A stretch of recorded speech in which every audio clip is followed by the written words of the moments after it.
What's up, guys? It's Rav here. I thought of another video for you guys. It's going to be about positioning, as you can probably already tell from the title. So let's get up here to our training dummies in the Alderon Stronghold. So I thought of this just a couple of minutes ago, because some of the videos that I could have had really good videos on for my Jug, and I guess my Assassin, that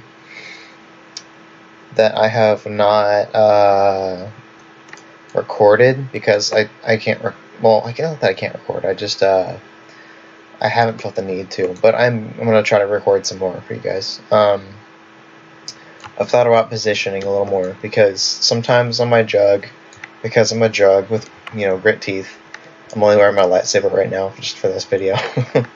Pretty lazy, but it's whatever. I'll get into like a bad positioning spot.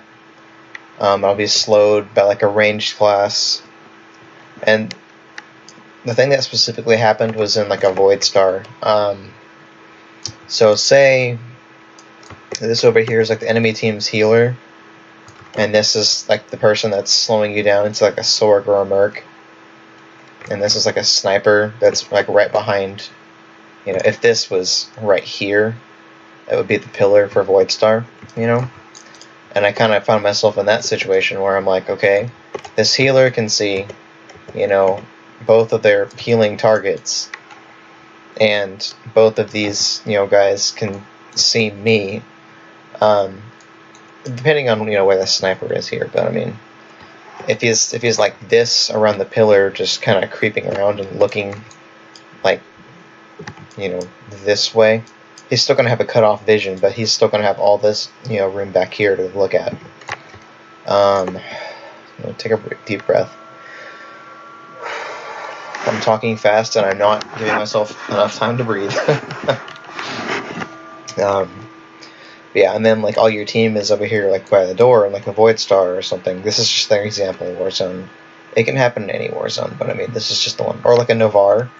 If like this is the mid thing where you click on the node and your team's coming up the hill and you're, you know, already there for some reason, the enemy team is already kind of doing this. Like here's a Sork placing their phase walk, here's like a Merc, here's a something else. Maybe that's a Merc, maybe that's a melee coming in the jump for you. If you're just in a bad positioning spot, even as a melee, you're just gonna get clapped. Okay, so doesn't matter if you're a tank, you know, DPS or heals, you're just going to get clapped. So first we're going to go into this melee thing right here, right? I'm going to go back to this Void Star example. So healer, Merc, sniper. What had happened to me was I was facing the back line.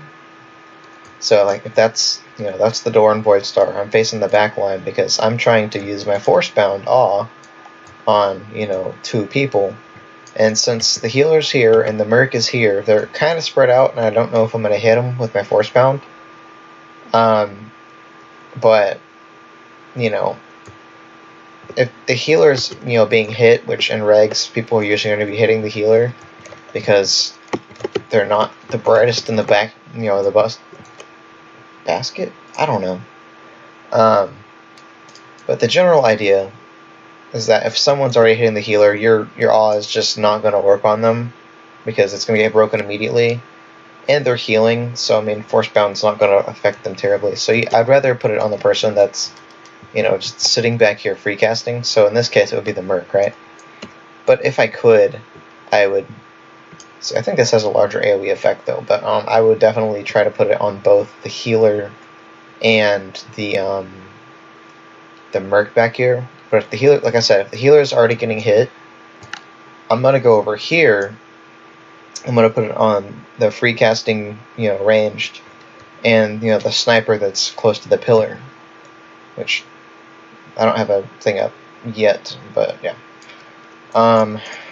So that was like the thing for like Jug and Marauder, because, you know, obviously Marauder can also mez people, but it's just not going to have the same effect with Force-Bound, because you're not going to wear Force-Bound on Marauder unless you're trying to be a troll. Like you're going to want just into the Fearless on Marauder.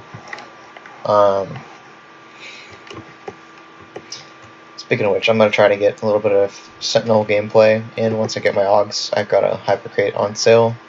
If someone with like 200 million credits wants to go buy that for me. Yeah, anyway, back to this. So that does it for melee.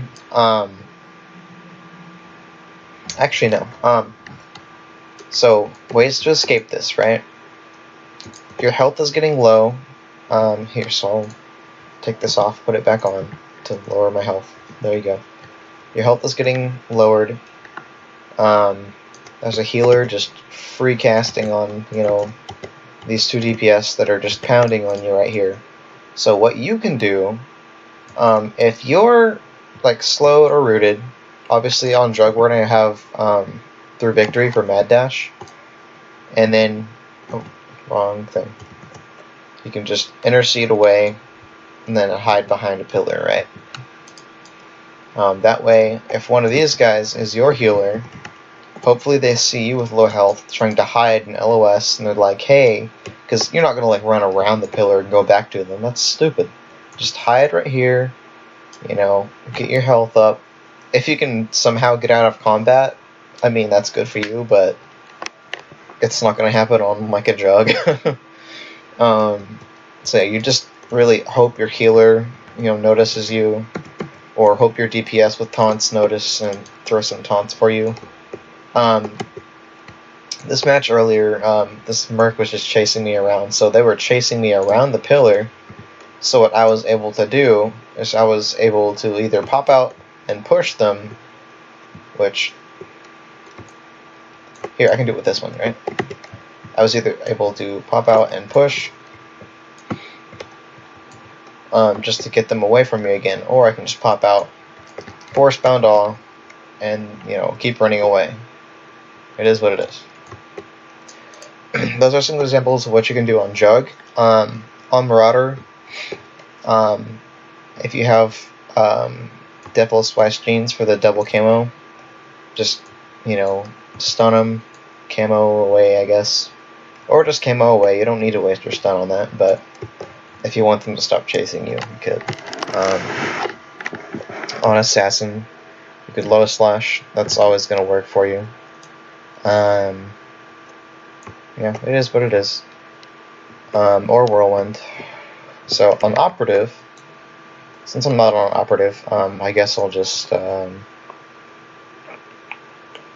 Okay. So, Operative, right? You can Hollow Traverse to a friendly player to get away, or another enemy player, and you could hard stun them. It is what it is.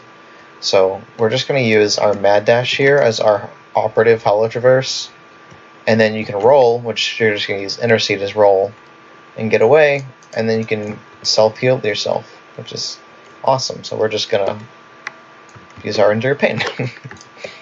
Yeah. Same thing kind of goes for Assassin. You could Phantom Stride to an enemy player if they're over here, which if this is the door in like a Void Star, there will be someone over here, I guarantee it. You just zip over there, and then, use your force speed to get away.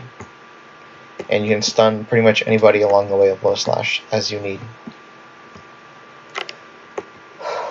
Alright, so now to go into ranged, right? So Mercs obviously have 2 butt blasts, so they can get away pretty easily. They're over here, they can just butt blast once and get over here. And, they can butt blast twice, get over here to the side where, like, the med pack would be, and do that. I'm not too worried about it. And they also have, their hydraulic overrides.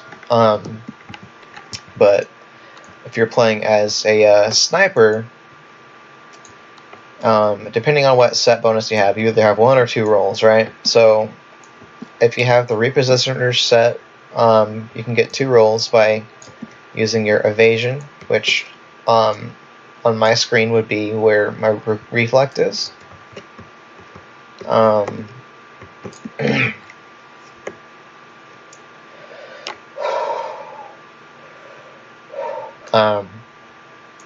Yeah.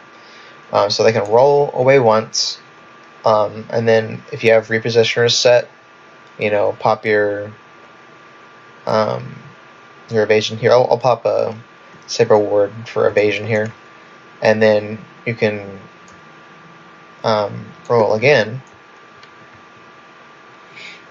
But if you have whatever it is, the one that's most people are going to use, so they have their entrench up almost all the time with like a 20-second cooldown or something like that.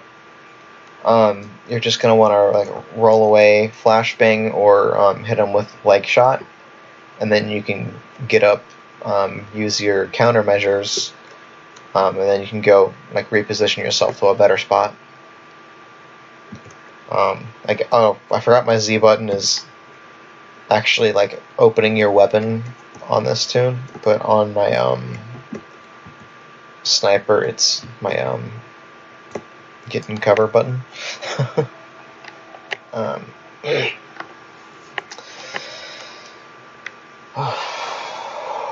Okay, so I have new mail. That might be my hypercrate selling. I'm just gonna open it during a video. Why not? I don't care. Yes. Yeah. What the?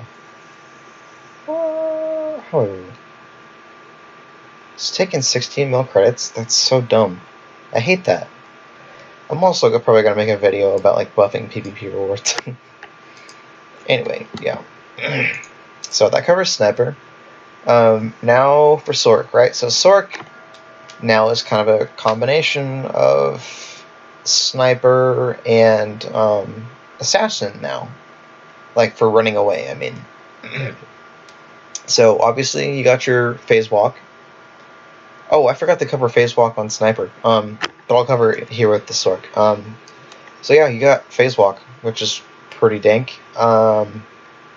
If you're on range of your phase walk in the first place, you probably don't have to roll, and then if someone chases you around the corner, you know, then you can roll and leg shot or flashbang them. That would also be helpful.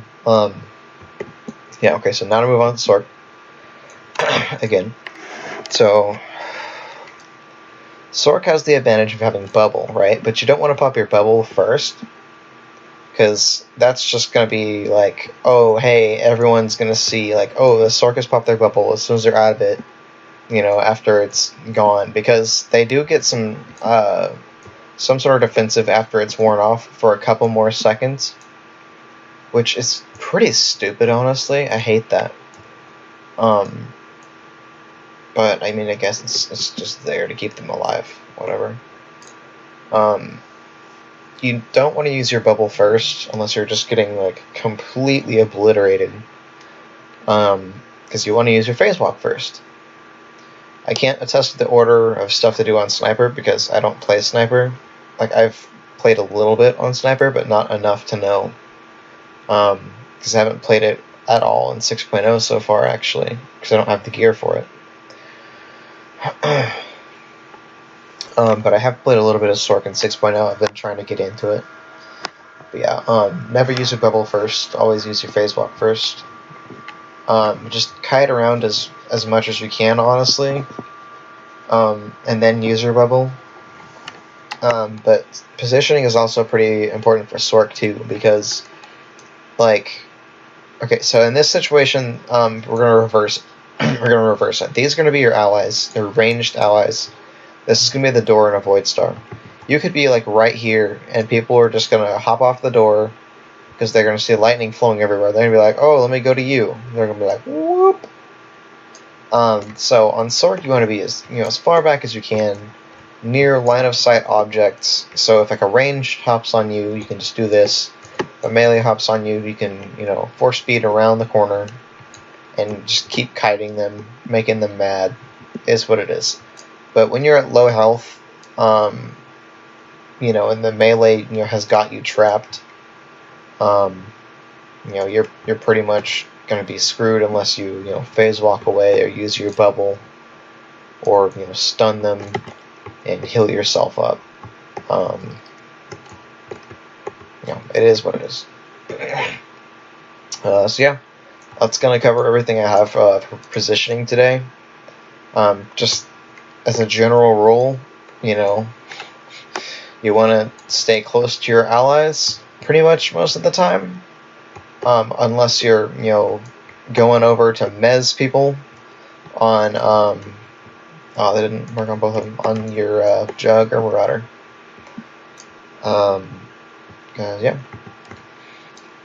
That's just the general thing. Stay close to your allies and don't get within, your enemy's triangle or box, because they'll be like, oh, there's someone right here for us to just take out. Boom. So yeah. I hope you guys have a great day. Stay safe. May the force be with you. I'm gonna head out.